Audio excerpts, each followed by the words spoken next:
नमस्कार, मी सुप्रियाज रेसिपीमध्ये सर्वांचं स्वागत आहे. लाल भोपळा न खाणाऱ्या मुलांसाठी खास पराठा बनवला आहे. त्याचप्रमाणे आषाढ चालू आहे, त्यानिमित्तही हा पराठा तुम्ही किंवा धपाटाही म्हणू शकता, असं बनवू शकता. अगदी पोळीसारखे मऊ लुसलुशीत आणि प्रवासासाठी सुद्धा अतिशय उपयुक्त असे हे लाल भोपळ्याचे पराठे अतिशय छान लागतात चवीने. आणि ज्यांना लाल भोपळा आवडत नसेल त्यांच्यासाठी हा अतिशय छान असा ऑप्शन आहे. त्याच्यासोबत बघू शकता हा मिरचीचा ठेचा आहे, त्याचप्रमाणे दही आहे, शेंगदाण्याची चटणी तुम्ही घेऊ शकता किंवा नुसता जरी रोल करून खाल्ला तरी अतिशय हेल्दी असा हा लाल भोपळ्याचा पराठा आपण पाहूयात. सर्वप्रथम इथे मी लहान कुकरमध्ये थोडंसं तेल घेतलेलं आहे, 2 चमचे. तर पूर्ण कुकरला हे तेल लावून घेतलेलं आहे आणि अशा पद्धतीने साल काढून हा जो लाल भोपळा आहे तो मी असाच कुकरला लावून घेणार आहे. तुम्ही हवं तर कुकरच्या डब्यामध्येही हा भोपळा लावू शकता, पण बिना पाण्याचा लावायचा आहे. खाली तळामध्ये पाणी घालून ज्याप्रमाणे आपण वरण भात लावतो त्याप्रमाणे हा भोपळा ठेवून द्यायचा आहे आणि भोपळ्यात पाणी न घालता वाफेवर शिजवायचा आहे. तर मी डायरेक्टच 3 शिट्ट्या करून घेतलेल्या आहेत. तर डायरेक्ट कुकरमध्ये शिजवल्यामुळे थोडंसं इथे खाली काळं झालेलं आहे, पण काही हरकत नाही, फार काही फरक पडत नाही. आणि तुम्हाला असं नसेल करायचं तर तुम्ही डब्यातही लावू शकता. तर बघू शकता अशा पद्धतीने हा भोपळा मी साईडला काढून घेतलेला आहे आणि ह्याचं अलगद असं ह्याचं जे काळं झालेलं साल बघू शकता बॅक साईडचं, तर ते मी अशा पद्धतीनं काढून घेणार आहे.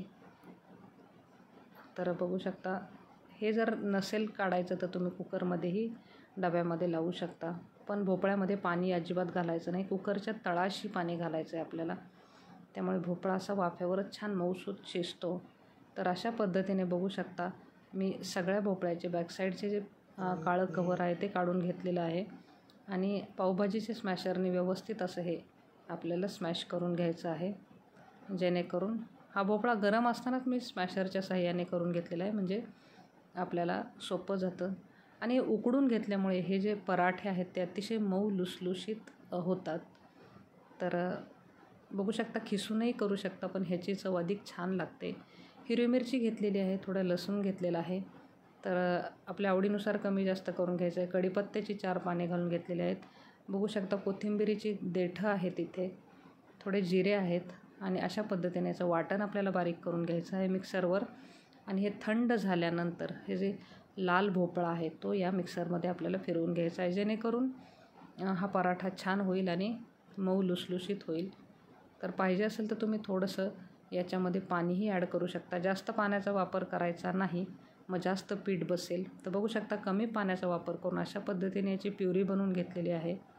थोडी हिरवी मिरची किंवा लाल तिखट तुम्ही जे वापरणार असाल ते थोडं जास्त प्रमाणात वापरायचं, म्हणजे लाल भोपळा तसा चवीला गोड असतो, म्हणून चव बॅलन्स होण्यासाठी हिरवी मिरची जास्त घालायची आहे. आणि हलकंसं थोडं पाणी घालून घेतलेलं आहे. इथे मी ओवा ॲड केलेला आहे आणि इथे चवीनुसार मीठ ॲड केलेलं आहे. ओवा आपल्याला हातावर चोळून घालायचा आहे, जेणेकरून त्याचा स्वाद लागेल. आणि बारीक चिरलेली कोथिंबीर इथे ॲड केलेली आहे.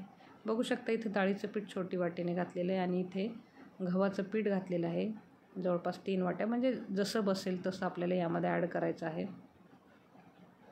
तर बघू शकता अशा पद्धतीने व्यवस्थित मिक्स करून घ्यायचं आहे जे सर्व जिन्नस आहे. तर आपल्याला पाहिजे तसं पीठ यामध्ये ॲड करायचं आहे. तर थोडंसं डाळीचं वापरलेलं आहे छोटी वाटी आणि बाकीचं गव्हाचं पीठ वापरलेलं आहे. तर बघू शकता हे पातळ आहे, तर त्यामुळे मी यामध्ये गव्हाचं पीठ न घालता आता ज्वारीचं पीठ वापरणार आहे, जेणेकरून हे जे पराठे आहेत ते अतिशय हेल्दी होतील. आणि ज्वारीचं पीठही हेल्दी असतं, त्यामुळे बघू शकता अशा पद्धतीने याला व्यवस्थित असा मिक्स गोळा होईपर्यंत आपल्याला छान असं मळून घ्यायचं आहे. हा गोळा खूपही घट्ट करायचा नाही, अगदी मऊ लुसलुशीत असा हा गोळा तयार होतो. थोडा तेलाचा हात देऊन छान याला असं मळून घ्यायचं आहे आपल्याला. आणि ज्याप्रमाणे आपण पोळ्या लाटतो त्याच पद्धतीने भर जरी हे पराठे खूप मऊ होतात, तर थोडासा तेलाचा हात देऊन पुन्हा एकदा हे जे मिश्रण आहे हे मी एकसारखं करून घेतलेलं आहे. आणि अशा पद्धतीने याचे एक समान सारखे आपल्याला गोळे तयार करून घ्यायचे आहेत. तर लहान मुलांच्या टिफिनसाठी अतिशय हेल्दी ऑप्शन आहे, नक्की ट्राय करा. हवं तर तुम्ही याच्या पुऱ्याही बनवू शकता, तर पुऱ्याही खूप छान लागतात. आणि उकडून घेतल्यामुळे हे पराठे दुसऱ्या दिवशीसुद्धा खूप मऊ लुसलुशीत राहतात. त्याचप्रमाणे प्रवासासाठी छान असा ऑप्शन आहे.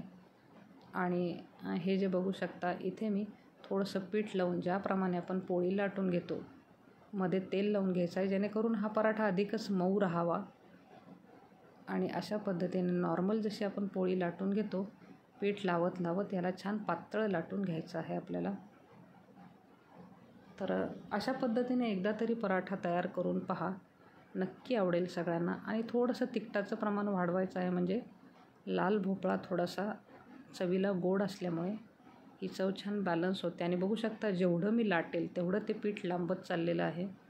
म्हणजे हे पीठ आपलं छान अगदी भिजलेलं आहे. 15 मिनिट मी भिजवलं होतं हे पीठ. तर अशाप्रमाणे आपल्याला तव्यावर बघू शकता हा पराठा मी छान शेकून घेणार आहे. थोडंसं तेलाचं किंवा तुपाचा हात लावून, तर यामध्ये बघू शकता थोडंसं तेल लावूनच मी हा पराठा छान असा भाजून घेणार आहे. पराठा म्हणू शकता किंवा धपाटं म्हणू शकता, जे असेल ते, पण हा पदार्थ अतिशय पौष्टिक असा आहे. तर अशा पद्धतीने याला व्यवस्थित दोन्ही बाजूने छान असं भाजून घ्यायचं आहे आपल्याला. तर मधली बाजू व्यवस्थित भाजून झाली आहे, पण ज्या कडा असतात त्या आपल्याला व्यवस्थित दाबून छान भाजून घ्यायच्या आहेत. अतिशय सुंदर असा हा चवीला पराठा लागतो. लहान मुलांना जरी हातात रोल करून दिला तरी हा पराठा चवीला छान आहे आणि हेल्दी आहे. तर बघू शकता दुसराही पराठा त्याच पद्धतीने असा बनवलेला आहे. तुम्हाला जर अजून छान एकसारखा हवा असेल तर एखाद्या डब्याचं झाकण घेऊन लाटताना जरी छान करून घेतलं तरी पराठा गोल होईल. ज्यांना गोल पराठा लाटता येत नसेल त्यांच्यासाठी हा ऑप्शन छान आहे. आणि बघू शकता तेल लावून मी व्यवस्थित असं छान दाबून व्यवस्थित भाजून घेणार आहे पराठा हा. तर कुठल्याही चटणीसोबत किंवा तुम्ही याच्यासोबत चीजही किसून घालू शकता मुलांना आणि त्याचाही रोल करू शकता. तर अशा पद्धतीने व्यवस्थित दाब देऊन आपल्याला याला छान अशा पद्धतीने भाजून घ्यायचं. अशा पद्धतीने सगळे पराठे मी पटपट असे पोळीसारखे लाटून घेतलेले आहेत. अतिशय हेल्दी असा हा पराठा तुम्ही नक्की ट्राय करून पहा. लाल भोपळा ज्यांना आवडत नाही त्यांच्यासाठी हा ऑप्शन अतिशय छान आहे. आणि जर ही रेसिपी आवडत असेल तर तुम्ही नक्की लाईक करा, शेअर करा आणि सबस्क्राईब करा. आपण नेक्स्ट व्हिडिओसह भेटू. तोपर्यंत बाय.